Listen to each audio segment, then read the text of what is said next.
بسم اللہ الرحمن الرحیم۔ ناظرین کرام السلام علیکم ورحمۃ اللہ وبرکاتہ۔ ناظرین کرام، دور حاضر میں بڑے دنیاوی اور دینی ایسے مسائل پیدا ہو چکے ہیں، ہر شخص ایک الجھن میں الجھا ہوا ہے، اور بعض میری بہنیں میرے بھائی ایسے ہیں جن کو اللہ تعالیٰ نے اولاد کی نعمت سے محروم رکھا ہوا ہے۔ ان کے لیے بھی یہ میرا بتایا ہوا عمل انشاءاللہ 100% درست رہے گا۔ اور بعض میری بہنیں میرے بھائی ایسے بھی ہیں جن کو اللہ تعالیٰ نے اولاد جیسی نعمت سے تو نوازا ہے، لیکن اللہ تعالیٰ نے ان کو بیٹے نہیں دیے، بیٹیاں ہی بیٹیاں ہیں۔ ان کے لیے بھی یہ میرا وظیفہ انشاءاللہ بہت بڑا فائدہ دے گا۔ ان تمام حضرات کے لیے میں ایک وظیفہ لے کے آیا ہوں، جس کو آپ نے ربیع الاول شریف کی چاند رات سے لے کر 12 ربیع الاول کی رات تک پڑھنا ہے۔ اور یہ بھی یاد رکھ لیں کہ ربیع الاول شریف کا سب سے اعلیٰ وظیفہ ہے۔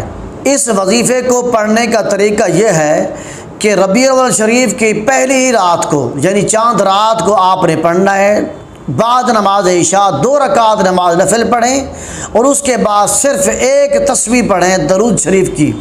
وہ درود شریف یہ ہے: اللہم صلی علی محمد وعلی آل محمد کما صلیت علی ابراہیم وعلی آل ابراہیم انک حمید مجید۔ یہ وہ درود شریف ہے جس کو ہم روزانہ نماز میں پڑھتے ہیں۔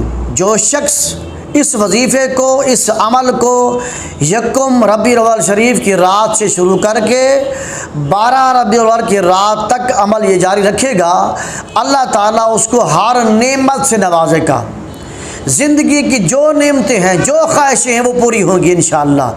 اور سب سے بڑھ کر اس وظیفے کو پڑھنے والے کو اللہ تعالیٰ رسول اللہ صلی اللہ علیہ وسلم کی زیارت کا شرف نصیب فرمائے گا۔ اللہ تعالیٰ میرے تمام مسلمانوں کو، تمام بہنوں کو، تمام بھائیوں کو زندگی کی ہر خوشیاں عطا فرمائے، اور سب سے بڑھ کر آقا رسول اللہ صلی اللہ علیہ وسلم کی ذات اقدس کی زیارت کا شرف نصیب فرمائے۔ آمین۔